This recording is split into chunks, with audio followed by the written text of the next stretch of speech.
Hello and welcome to this episode of Data for SaaS. In this session, we're going to be covering relational database scaling patterns and how SaaS applications in particular add some additional challenges when it comes to scaling your relational database. My name is Josh. I'm a solution architect at AWS. So let's begin. In this session, we're going to be covering some of the challenges with scaling relational databases. We're going to be looking at what additional challenges SaaS applications bring. And then we're going to look at some common data modeling techniques that you might employ in order to overcome these scaling challenges. And finally, we're going to look at what the AWS solution is to solving some of these SaaS scaling challenges. Now, this video is part of our S.C.A.L.E series where we're focusing on the 5 tenets of performant relational databases for SaaS. This session is focused on the scalability tenet. That is, are we using our resources in the most efficient way in order to get the most out of them and to deliver the best possible experience to our SaaS customers? So let's take a look at what those challenges are. When we talk about challenges with scaling a relational database, there's really 3 main areas that we want to focus on. Scaling up, that is changing the instance type that our relational database is running on. So this is adding more CPU and more memory in order to account for our changing workload. Eventually, we will scale up to the point where we are using the maximum instance size that we have available. And then we need to look at the second challenge, which is scaling out, horizontal scaling. How do we scale beyond the capacity of a single instance or a single node? And the third challenge is connection management. Connection management is an important one, particularly within multi-tenant SaaS applications, and how we're going to manage connections as our application grows. We're not going to cover that in this video. We're going to have a dedicated video that will cover connection management for multi-tenant applications. First of all, vertical scaling. So relational databases typically are instance-based, node-based, virtual machine t-shirt size type provisioning, where we are choosing an instance type that has an amount of CPU and memory. And as our workload grows over time, we might need to increase the size of that instance or change the instance type that we're using. And that can be disruptive. At the very least, it requires failing over to a standby, and that can take some time to occur. So we don't want to necessarily do that during our peak business hours.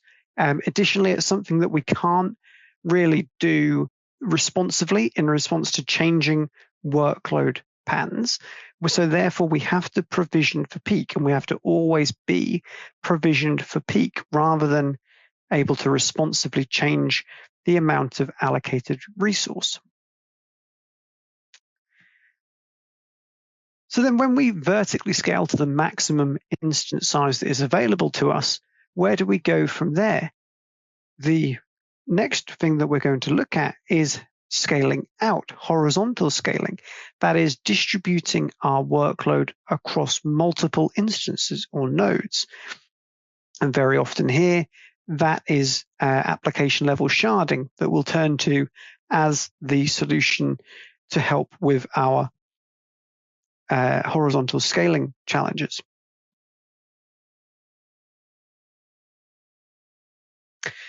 And SaaS brings some additional challenges as well. When we're looking at horizontal scaling, how do we manage our tenant routing, making sure that one tenant is always routed to the correct shard? How do we effectively handle tenant onboarding and offboarding? When do we need new shards? What happens when we remove tenants from shards? And how do we do that in a performant way? What happens if we need to do kind of organizational type queries or things that cross the tenant boundary? Perhaps we have a seller-partner type relationship and there's queries that have to happen across that tenant boundary? How do we make sure that tenants are properly co-located where necessary? And how does that affect our SaaS tiering strategy? If we have a basic tier and we have a premium tier within our SaaS product, how does that affect our scaling strategy? And finally, thinking about noisy neighbors. So how, when we are scaling our application, do we ensure a tenant distribution that means that we aren't susceptible or we have appropriate guardrails in place to mitigate the noisy neighbor effect? That is to say, the activity of one tenant can't negatively impact the performance and the experience of another tenant. So one of the first patterns that we'll look at with relational databases, when we get to that point where we're beyond what we can do from scale up and we're now looking at scale out, is look at sharding. So sharding is where we distribute our data across multiple nodes using some kind of distribution, some kind of sharding strategy. So that could be, in the case of our multi-tenant system, a tenant ID, a tenant identifier that we use to uniquely identify a given tenant's data. More broadly, it could be a geography. So we might, for example, shard by geography. We might have all of our EU customers on one shard, all of our North America customers on another shard, and so on. We could do temporal sharding. If our data is predominantly time-based, where the main dimension that we query across is time, then we might have shards that are based on different time periods, different years perhaps. Or we might shard based on our SaaS tier. So we might have all of our basic tenants on one shard, we might have our premium tenants on another shard, and we might employ different resources for those different tiers of tenant to provide a different quality of service. But the most common approach when we're talking about multi-tenant sharding is to either exclusively do it by tenant ID, or to have a composite where a part of that is the tenant ID. So once we've decided on our sharding strategy, we need to store somewhere that mapping of which query should be routed to which shard.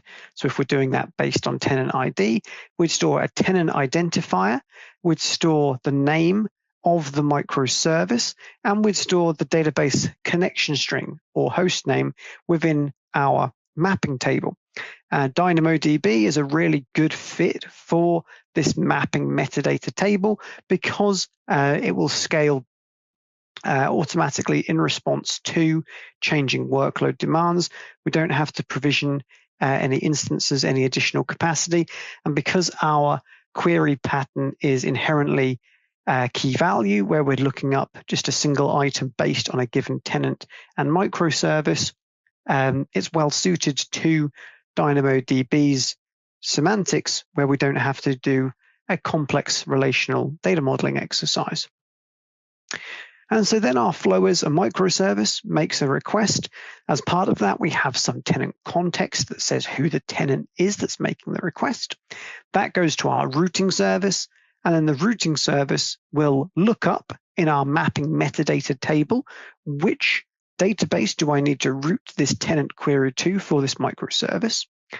And it might then cache that data in memory to reduce the round trips to the metadata table. And then we'll pass that down to our data access layer and we'll query our shard as we would normally.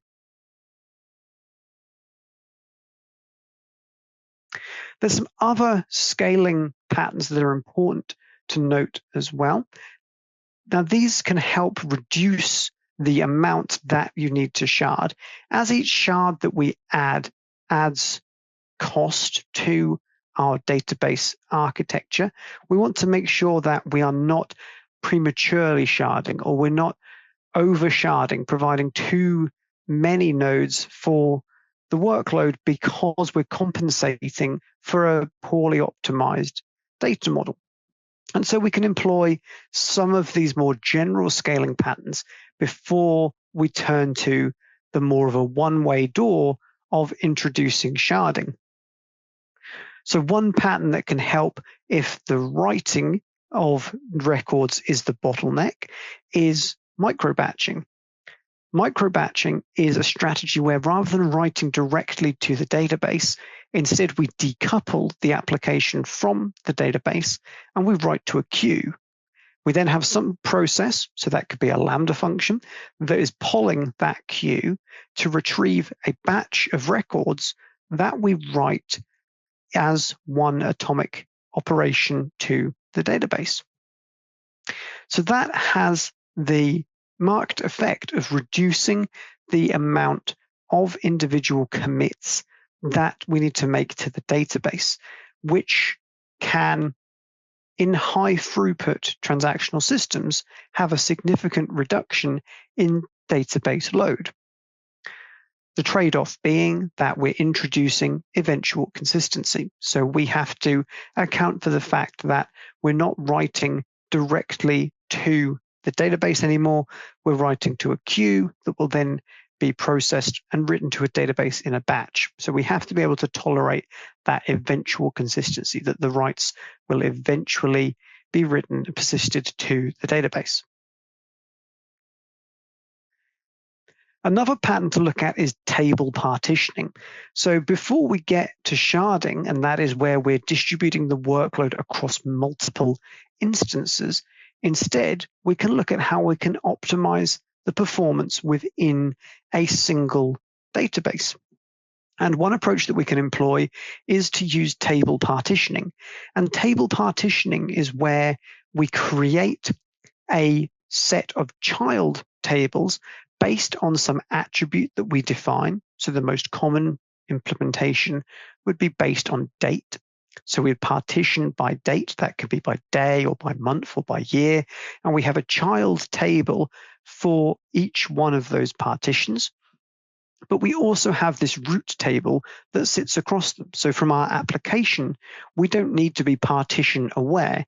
Instead, we just query that root table, and the database engine will automatically route the queries to the correct child table or tables in order to retrieve the data to fulfill the query.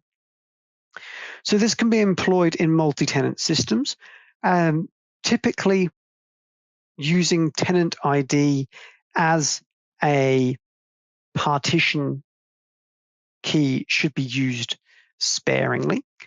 So we'd recommend using the tenant ID as the partition key in low concurrency tenant systems. So where perhaps you have tens to hundreds of tenants, it can be a good model.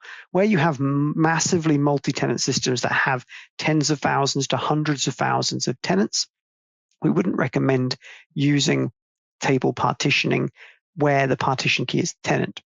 But you can still partition your tables by some other range. For example, date. If the data is, for example, something like sales data or some kind of events data where the primary dimension is date, then partitioning that large table by date and still having a tenant identifier within that table to filter by a given tenant's data can be a good pattern for scaling that large table. And finally, separating your reads and writes. So choosing the right database for the right job. Very often it's convenient to start with putting all of your access patterns and all of your data into a single relational database. And it's a great way to start because it gives you agility and it gives you great flexibility when you're just starting out. But as you scale, that can often become the bottleneck that then prevents you from being able to scale further or in a cost-effective way or for unlocking new value streams from that data. So it's important to bear in mind if the relational database is the right home for all of your queries when your application scales. So looking at how you can split out those different data characteristics into purpose-built databases and begin to serve some of those access patterns from alternate data stores. So in this example, we see we have a relational database as the core database used within our application. We're then replicating all of the data that is happening in our relational database to an S3 bucket. That acts as our event store. And then from there, we can hydrate different downstream databases in order to serve those different access patterns.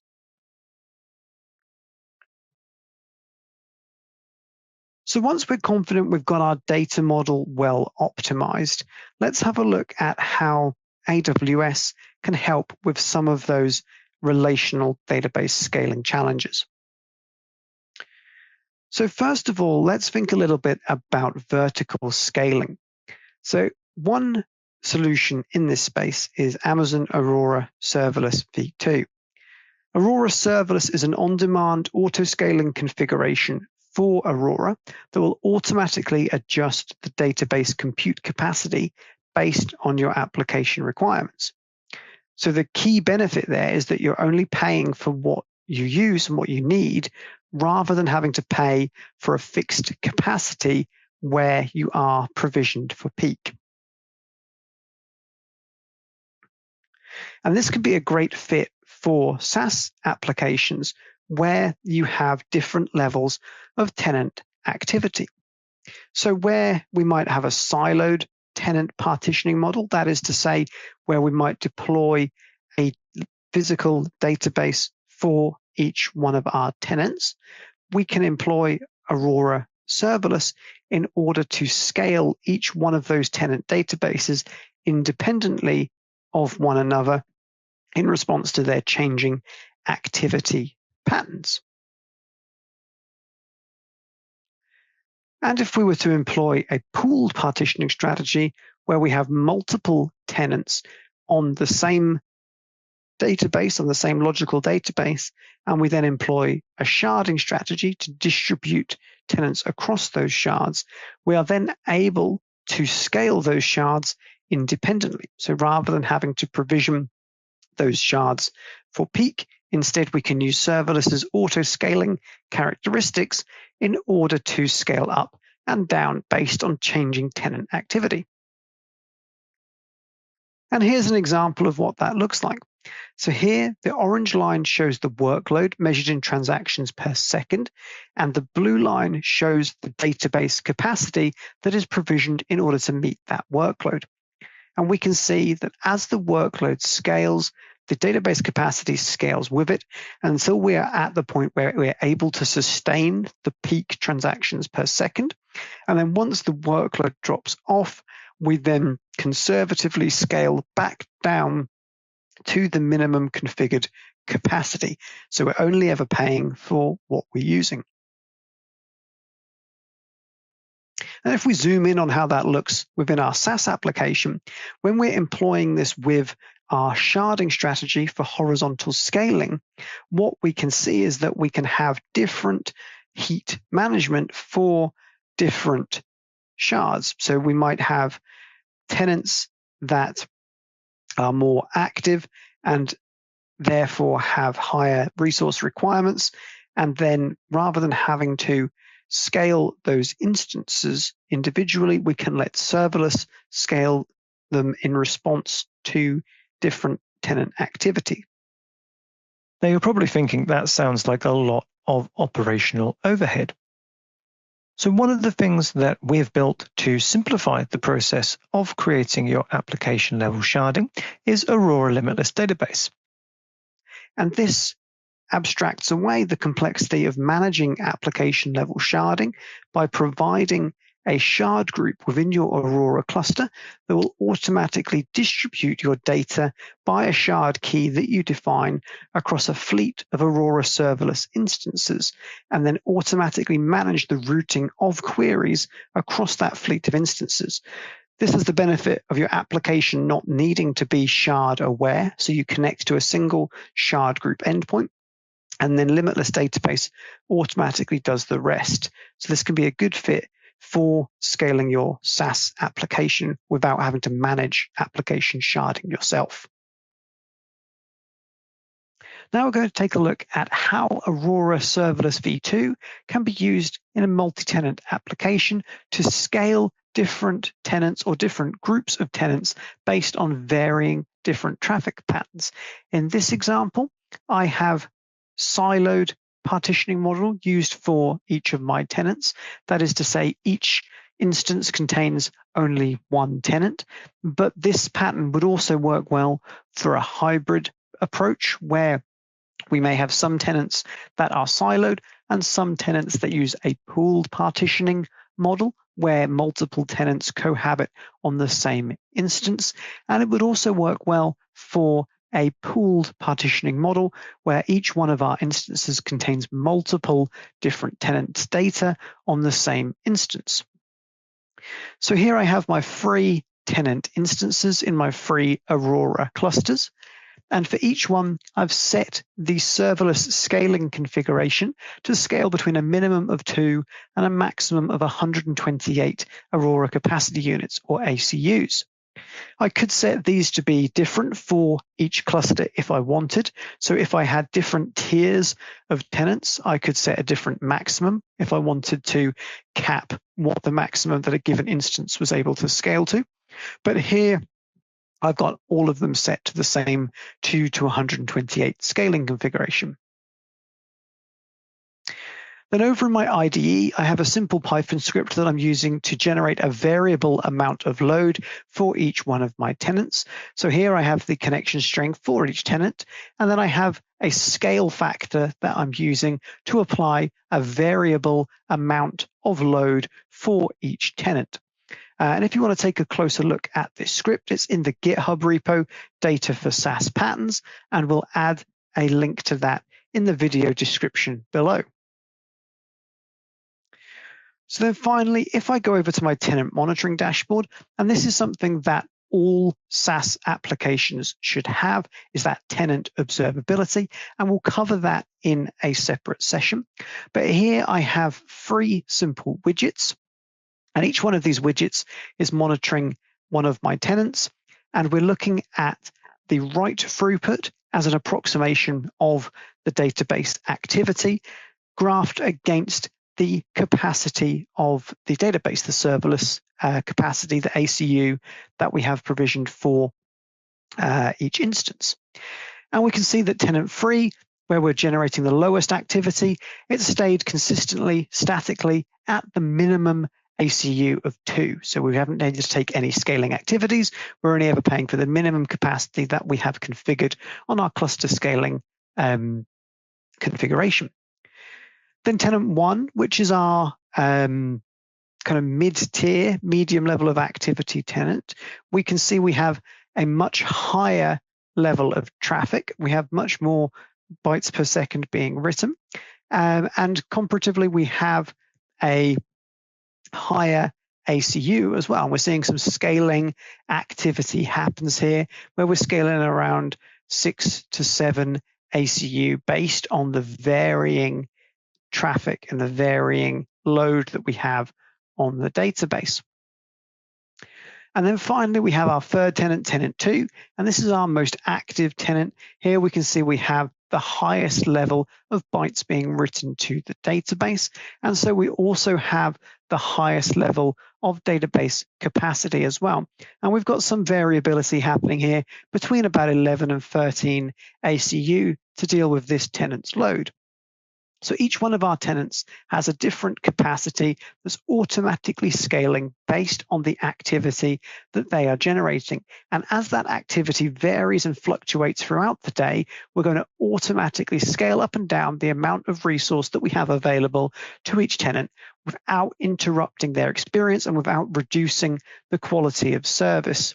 And that means that, of course, we're only paying for what we're using at a given point in time, rather than needing to provision all of these instances for peak.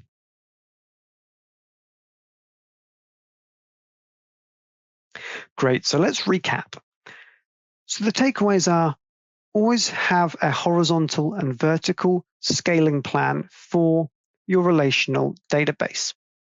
Your database is going to grow over time as your application grows, and it's important to make sure that your data model is well optimized and that you have a scaling strategy in place for your database infrastructure. Plan what your tenant partitioning model is going to be and how this impacts and is impacted by your scaling strategy. How will you scale out as you add more tenants over time? And how will you manage your tenant onboarding, offboarding, and individual changing tenant requirements as your workload characteristics change? And a key part of that is to plan for tenant portability and data movement. Being able to pick up entire tenants and move them between different databases is a powerful capability that you can build into your SaaS control plane that we'll explore in more detail in a future session. So thank you very much. We appreciate any comments that you have. Leave them below. If you haven't already, please do subscribe to the channel so you get updates on any new videos that we add. So thank you very much. Hope it's been an interesting session, and we'll see you in the next one.